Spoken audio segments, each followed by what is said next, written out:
Every morning 5:30 షార్ప్కి మనం గ్రౌండ్లో fall in అవుతాం. గ్రౌండ్లో ఫాల్ ఇన్ అయిన తర్వాత మనం కొద్దిగా స్ట్రెచ్చింగ్ చేసుకొని లాంగ్ రన్ అలవాటు చేసుకుంటాం.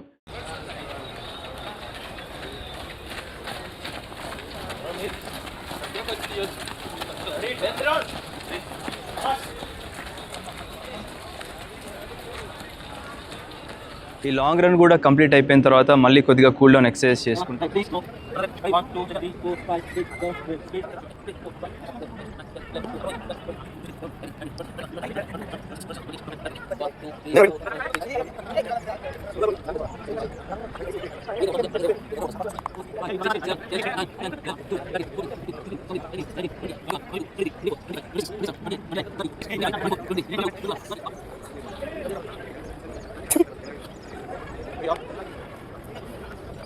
అండ్ దాని తర్వాత కొద్దిగా యోగా ఆర్ మెడిటేషన్ చేసుకుంటాం.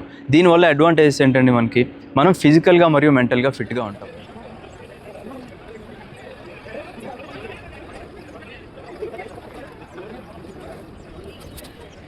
అంటే ఒక పోలీస్ అవ్వాలి లేదా కాకి యూనిఫామ్ వేసుకోవాలి అంటే మీరు బయట చూస్తూ ఉంటారు, చాలామంది ఫిజికల్గా మరియు మెంటల్గా ఫిట్గా ఉన్న వాళ్ళే దీనికి అర్హులు అవుతారు అనమాట. సో అందరం మార్నింగ్ గ్రౌండ్లో కలుసుకుందాం రండి.